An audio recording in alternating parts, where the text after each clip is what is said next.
Gagasan pembentukan KPK diawali oleh TAP MPR nomor 11 tahun 1998. TAP ini mengamanatkan kepada DPR dan pemerintah untuk lebih progresif dalam menciptakan pemerintah yang bersih dari korupsi, kolusi, dan nepotisme. Amanat pembentukan KPK disepakati dalam Aturan Peralihan Undang-Undang Nomor 31 Tahun 1999 Pasal 43. Keberadaan KPK semakin kuat dengan disahkannya Undang-Undang Nomor 30 Tahun 2002 tentang Komisi Pemberantasan Korupsi. 27 Desember kemudian ditetapkan sebagai Hari Bakti KPK. Panitia seleksi pimpinan KPK kemudian bergerak cepat karena KPK harus dibentuk 1 tahun sejak undang-undang disahkan.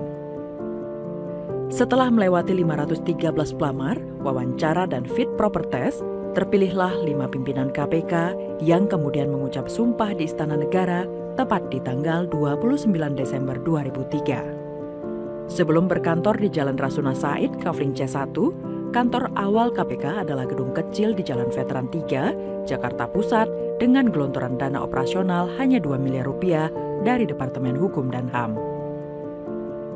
Pada tahun 2017, KPK kemudian resmi menduduki kantor baru di Gedung Merah Putih KPK Jalan Kuningan Persada, Jakarta Selatan, dan menjadikan gedung lama KPK sebagai pusat edukasi anti korupsi. Di tengah cengkraman korupsi yang semakin kuat, KPK muncul membawa semangat baru yang belum pernah dirasakan sebelumnya. Melalui KPK, publik berharap bahwa pemberantasan korupsi tidak hanya sebatas impian. Dengan adanya KPK, bangsa ini yakin bahwa pada saatnya korupsi benar-benar akan hilang dari bumi ibu pertiwi. Pimpinan KPK pertama yang kemudian menandai resminya Komisi Pemberantasan Korupsi adalah Taufikur Rahman Ruki, Eri Riana Harjapamekas, Tumpak Hatorangan Pangabean, Amin Sunaryadi, Syahrudin Rasul. Untuk setiap periodenya, pimpinan KPK menjabat selama 4 tahun. Pada tahun 2007 hingga 2011, KPK dipimpin oleh Antasari Ashar, Bibit Samad Trianto, Chandra M. Hamzah, Muhammad Yasin, Haryono Umar. Periode berikutnya, 2011 hingga 2015, KPK dinahkodai oleh Abraham Samad, Bambang Wijoyanto, Muhammad Bushro Mukodas, Zulkarnain, Adnan Pandu Praja. Pada tahun 2015 hingga 2019, KPK untuk pertama kalinya memiliki sosok perempuan dalam susunan pimpinan. Periode ini dipimpin oleh Agus Raharjo, Basaria Panjaitan, Alexander Marwata, Saud Situmorang, dan Laude M. Syarif. Untuk periode kelima, tahun 2019 hingga kini, KPK dipimpin oleh Firly Bahuri, Alexander Marwata, Nawawi Pomolango, dan Johanis Tana. Bersama masyarakat, KPK memiliki visi untuk terus berjuang menurunkan tingkat korupsi untuk mewujudkan Indonesia maju.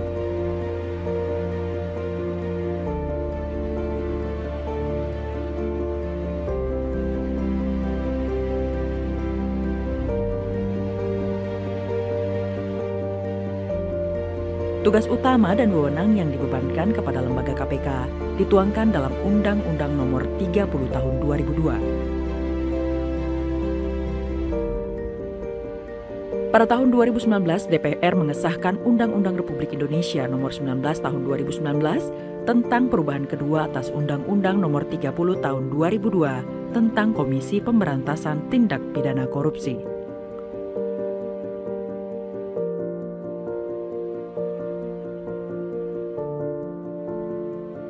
Mengikuti perubahan Undang-Undang tentang Komisi Pemberantasan Korupsi tahun 2019, pegawai KPK pun ikut bertransformasi menjadi aparatur sipil negara.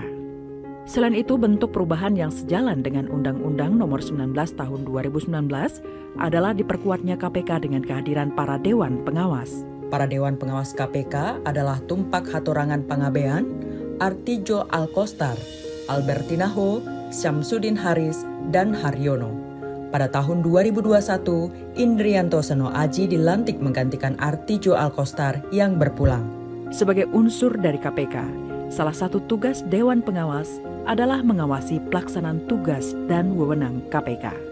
Sejak dibentuk pada 2022, KPK telah melakukan penindakan pidana korupsi terhadap sejumlah tokoh dan pejabat penting di Indonesia, baik dari tingkat pusat hingga daerah. Mulai dari rakyat, pemerintah daerah, kepala lembaga, hingga sipil dan swasta yang ikut memuluskan tindak pidana korupsi. Abdullah Puteh menjadi tersangka pertama yang ditetapkan oleh KPK. Mulai dari wakil rakyat, pemerintah daerah, kepala lembaga, hingga sipil dan swasta yang ikut memuluskan tindak pidana korupsi. Komitmen KPK di bidang pencegahan sangat penting dan tidak bisa dipisahkan dari sisi penindakan. Pencegahan berperan besar dalam upaya menghilangkan korupsi di masa yang akan datang. Ghost to Mall pada tahun 2007 menjadi kampanye dan sosialisasi anti korupsi pertama yang dilakukan KPK. Bertujuan untuk meningkatkan kesadaran masyarakat akan dampak yang ditimbulkan oleh korupsi dan mengajak masyarakat turut serta dalam pemberantasan korupsi. Hingga kini, KPK tidak berhenti berinovasi dalam menanamkan nilai-nilai anti korupsi, mulai dari pendekatan budaya, sosial, hingga pendidikan. KPK mengajak masyarakat dari seluruh tingkat usia untuk ikut ambil peran dalam upaya pemberantasan korupsi. Trisula Pemberantasan Korupsi diperkenalkan sebagai strategi mewujudkan visi lembaga, bersama masyarakat menurunkan tingkat korupsi untuk mewujudkan Indonesia maju. Layaknya Trisula yang memiliki 3 ujung tajam, Trisula Pemberantasan Korupsi memiliki 3 strategi utama, yaitu pendidikan, pencegahan, dan penindakan. Melalui Sula Pendidikan, KPK mengajak masyarakat terlibat dalam gerakan pemberantasan korupsi serta membangun perilaku dan budaya anti korupsi. Sula Pencegahan mencakup perbaikan pada sistem sehingga meminimalisasi terjadinya tindak pidana korupsi.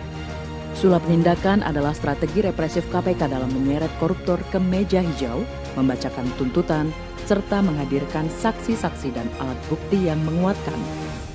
KPK tidak mungkin bisa bekerja sendirian.